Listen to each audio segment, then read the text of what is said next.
Hola, el motivo de la charla de hoy es hablar del COVID y sobre todo reflexionar un poco sobre la situación que estamos viviendo. Posiblemente muchas de las cosas que se comenten en esta charla ya las sabéis, pero creo que habrán otras que no.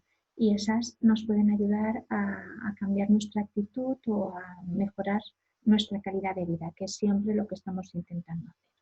Vamos allá. El coronavirus es un virus y la diferencia entre los virus y las bacterias es que la bacteria es en sí un ser vivo que puede vivir él solo. En el aire, en el agua, en los alimentos puede mantenerse. La diferencia del virus que no está vivo, si permanece en el aire o en los objetos, en pocas horas morirá, porque necesita entrar dentro de un ser vivo, como sería un animal o un ser humano, para replicarse y seguir viviendo. ¿Vale? Otro aspecto importante a conocer es que esta su forma interior tiene una capa que lo protege, es una capa formada por grasas y proteínas. Las grasas le hacen de defensa y las proteínas son las que actúan para entrar dentro de la célula humana o la célula animal e infectarla. Y en concreto, en el caso del coronavirus, es la proteína S, la que más infecta y más rápidamente introduce el virus dentro de tu cuerpo. Entonces, esta proteína, la proteína S, encaja con los receptores de todas las células humanas. Una vez encajado, es como si abriera la puerta de la célula humana e introdujera su material genético, que es lo que se conoce con el nombre de ARN. Y enseguida la célula humana comienza a replicar y a formar millones y millones de copias del virus. ¿Vale? En poco tiempo el virus puede crear 10.000 o 100.000 copias. La célula humana deja de actuar como humana y lo que hace es trabajar para el virus. De ahí su virulencia, su patogenicidad. Los síntomas que nos producirían serían fiebre, dolor de cabeza, sangrado por la nariz, resfriado, dolor en todas las articulaciones, dificultad para respirar, neumonía, fallo renal, diarrea y en casos más graves un shock séptico, una infección muy grave. ¿Vale?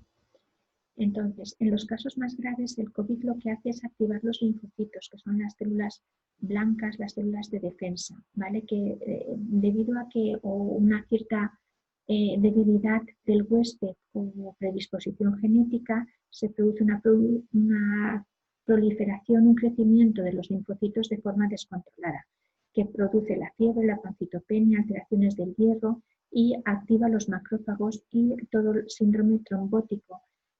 Afecta la coagulación del cuerpo y produce las enfermedades más mortales. En el caso de las embarazadas se ha hecho un estudio y se ha visto que, por ejemplo, en Barcelona han habido 874 embarazadas, de las cuales 125, el 14%, se han infectado de COVID. Las que se infectaron en un primer trimestre, un 70% no tuvieron síntomas y solo un 30% tuvieron síntomas leves. Sin embargo, cuando te afectas en el tercer trimestre, hay un 43%, y ha subido aquí la tasa, de síntomas leves y un 4% de neumonía. La neumonía es una infección que produce fiebre y dificultad para respirar. Bajas las escaleras y te ahogas, ya te tienes que sentar que no puedes hacerlo. Es una enfermedad muy limitante.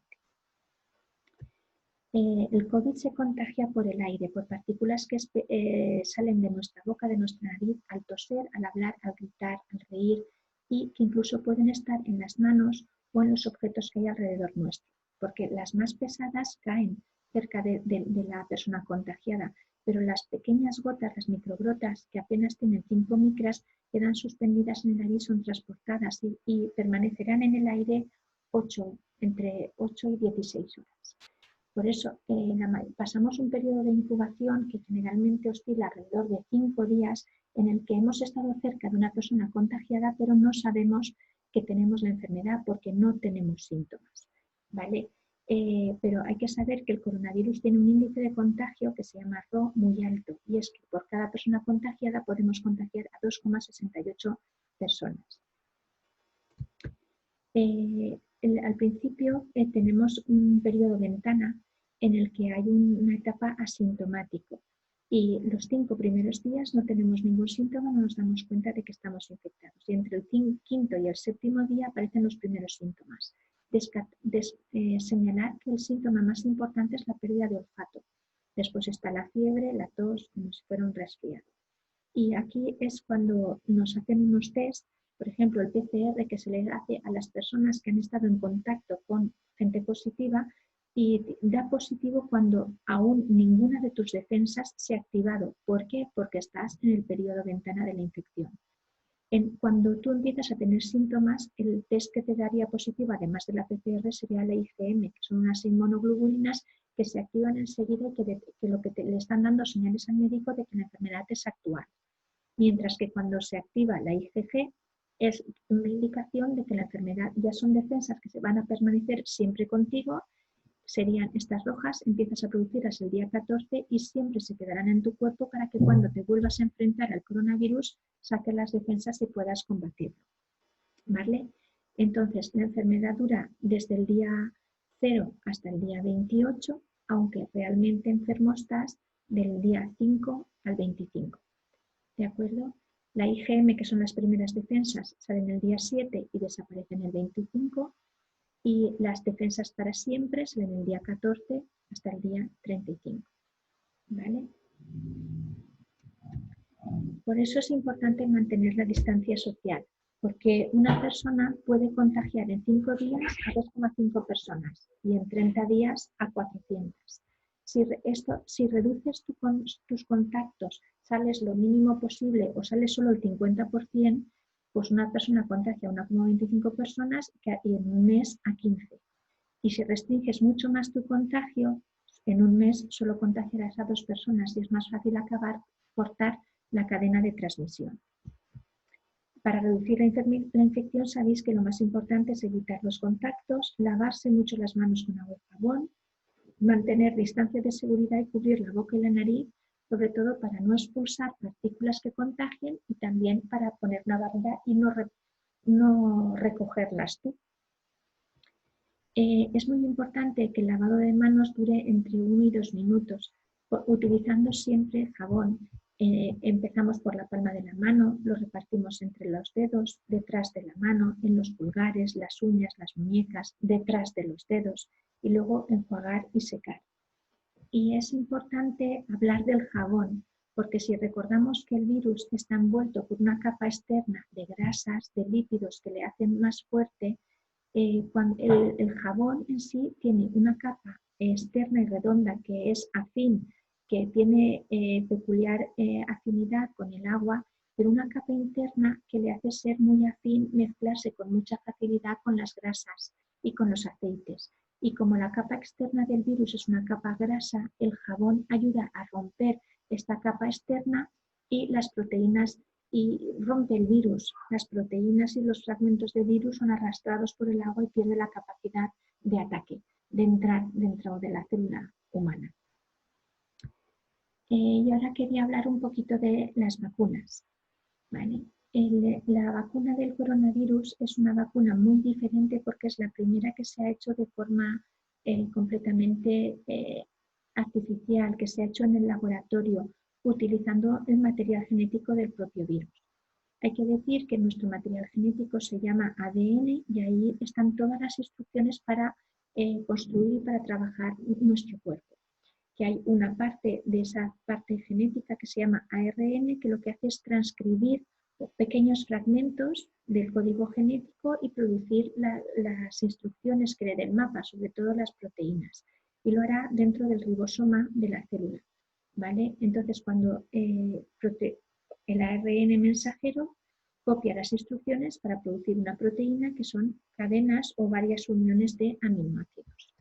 Entonces, lo que han hecho los científicos es coger una parte del ARN, del material genético del virus, pero solo una pequeña parte, la que produce la proteína S, que es la que se introduce dentro de la célula.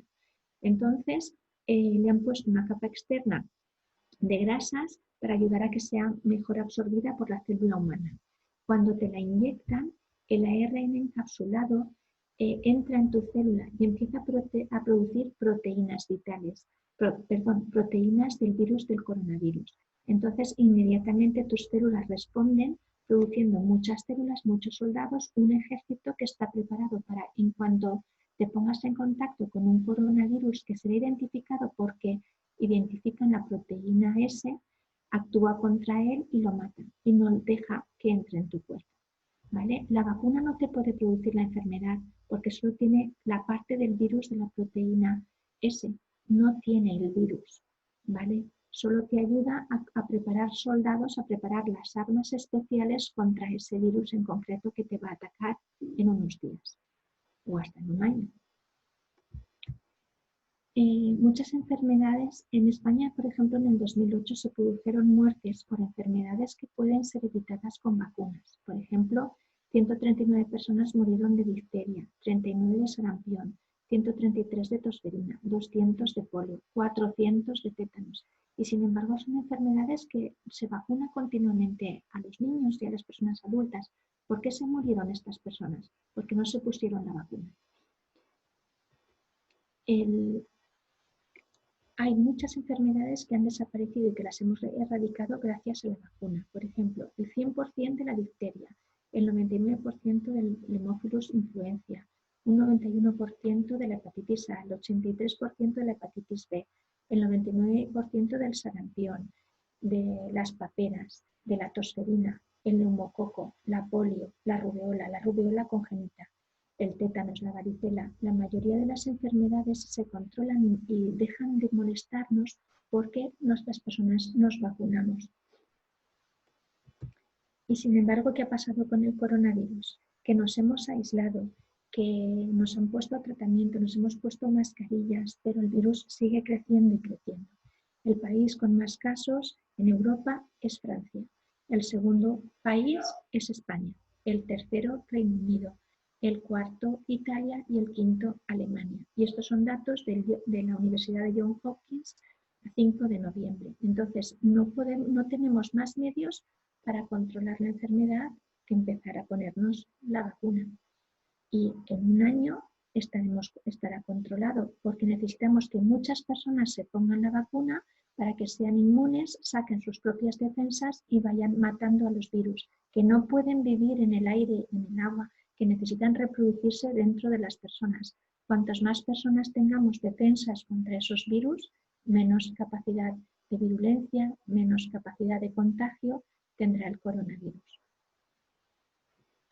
Bueno, era solo para que pensáramos un poquito y intentemos analizar todas las noticias que nos llegan. Las vacunas no provocan enfermedad y el coronavirus ya es una enfermedad que afecta a todo el mundo y que lleva más de 9 meses afectando a España y no la tenemos controlada. Así que intentemos saber si con la vacuna se puede controlar. Espero que os haya gustado. Seguimos en contacto.